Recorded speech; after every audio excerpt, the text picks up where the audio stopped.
I think the 17 years has been interesting, or the 17 editions have been interesting. We skipped a year, so it's been 18 years, 17 editions.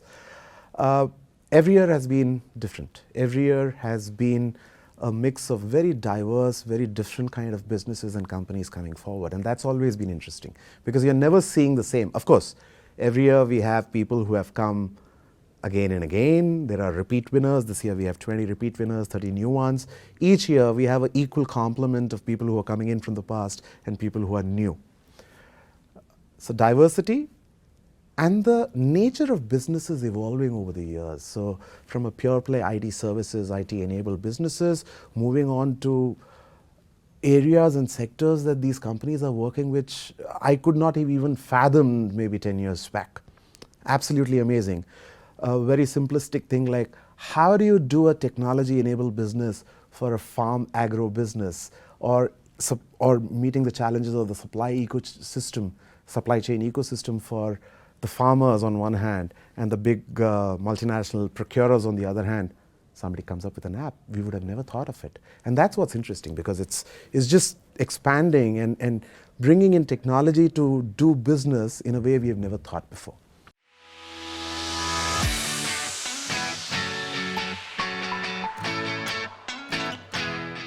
The startups that come to my head over the years, of course, we had Tejas Networks, which was one of our earliest winners, and we had Sanjay Nayak being gracious enough to come to our event this time. We have had other winners like Byju's, Zomato, Latent View Technologies, Analytics. So every time we've seen businesses that have come who have been at the cusp of whatever is happening as an evolution in their sector at that point in time, and they've made it big. And it's been immensely satisfying to see that, hey, you know what? This winner of mine became a unicorn. Hey, you know what? This winner of mine is really doing big things in the world. You know what? This winner of mine of that year has been earmarked for a specific acquisition by one of the largest conglomerates that you can think of.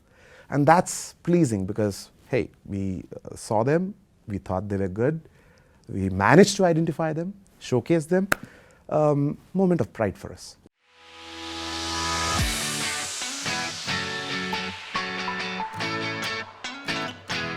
Three things. In the earlier years of TechFast50, we used to see a lot of people, as you said, who used to rely on building an ecosystem or a technology platform with the help and source of contractors and outside vendors.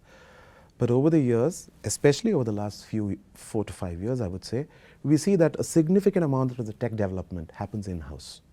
And that's what's proving to be quality driven. That's giving because the promoters, the founders, all the technocrats who are joining the team are doing it with a passion, and they're doing it for themselves. They're not outsourcing it and somebody building it for a piece of money. So there's passion involved, and there's truly a need to solve a problem statement that they have built for themselves, and they're addressing it, and they're doing well in that. So now it's largely in-house. The biggest challenge is getting the right talent.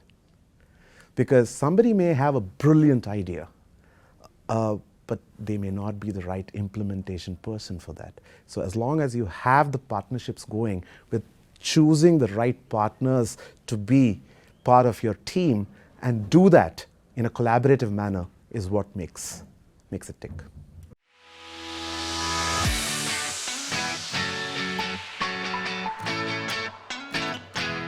I think we've gone through, I would say, 3 phases that this country has seen.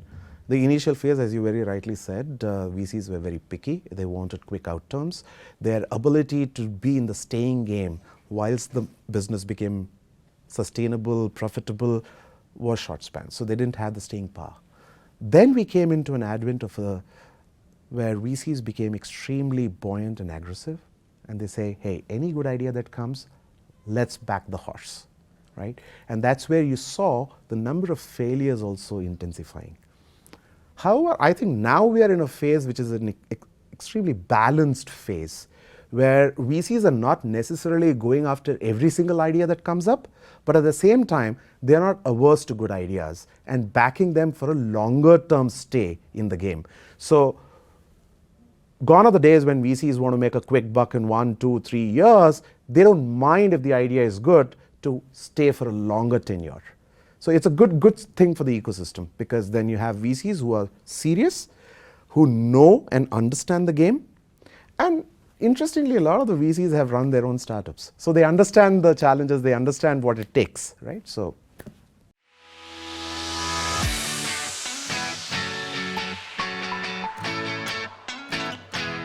the reason I think SaaS is popular is because it affords a reasonable, sustainable model of revenue generation. Because once you get onto a customer and you're able to service the customer well, it's a sticky annuity model. So it continues. But having said that, I truly believe that over a period of time, a number of the businesses that you're seeing today as my top 50 winners are also going to pivot to some form of SaaS annuity model. Albeit their systems, their products or their services may remain the same, but they will also pivot towards applying at least a small portion of the business on a SaaS model, because that's steady state revenues. They're not digressing away from what they're doing as part of their business, but it allows them to have an annuity on one side and push that cash flows into building and growing the business further and doing other things, more interesting things, which are not really SaaS. So I don't think SaaS will go away. I think the fun and games of SaaS will continue, but equally, more and more people will join the fray.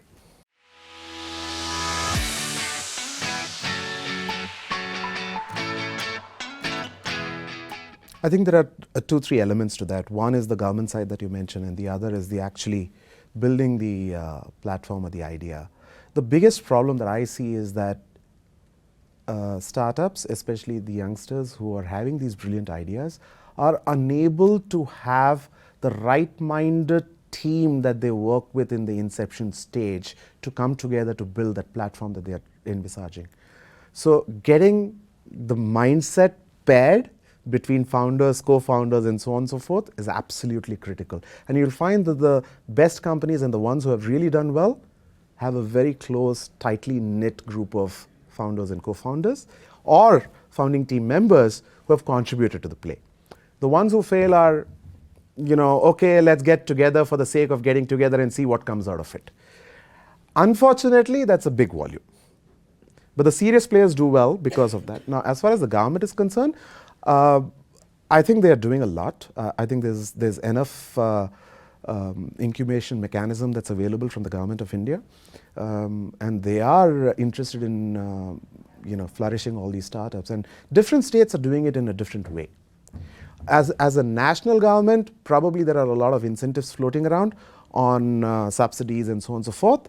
But each state is doing things differently, and it's working. Albeit, I frankly think that it needs to be speeded up. You probably need more technology parks kind of affairs coming up. Of course, the advent of the co-working spaces and all is helping a bit, but I still think that you need a wider ecosystem.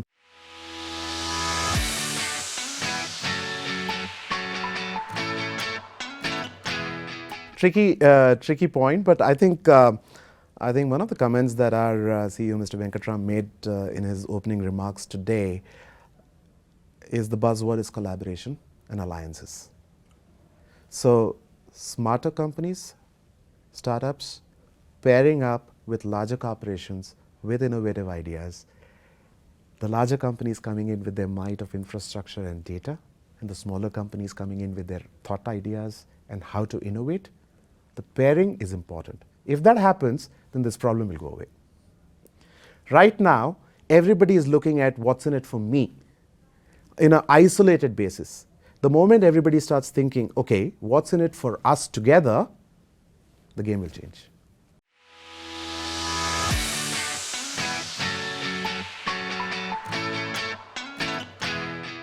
See, when you look at the more developed ecosystems, if you talk about the US market, for example, or you talk about China, they probably started the advent of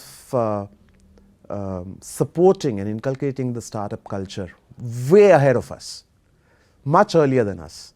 We were late starters in that sense, but we have caught up very quickly. We have caught up very fast.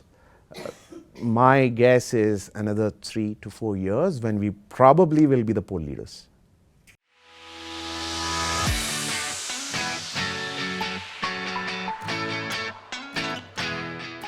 people who see things around us is a B2C model. And what flies under the radar is a B2Me model. Because it's really not something that you and me embrace on a day-to-day basis. It's subtly in the back. We don't realize it's in the back. It's not the brand that we see in front of us. It's going under the radar because of that reason. But I think over a period of time, the conscious efforts of these companies will come to bear. I think they are making some marketing noise, so to speak, to say, hey, we also exist and we do these things. The more, as and when more consumers start realizing the importance of these B2B companies in the wider chain of supply chain and ecosystem, their prominence will also come up. But you're right, they do fly under the radar because it's not really visible to you and me on a daily basis. You know, if you really look at it, agri-tech or anything else that we saw today, to my mind are solving real problems that impact us as human beings and as citizens of this country. It impacts us on a daily basis. We may not be realizing it right now, but it does impact us. And the efficiency that all of them bring in, we will see the impacts of that.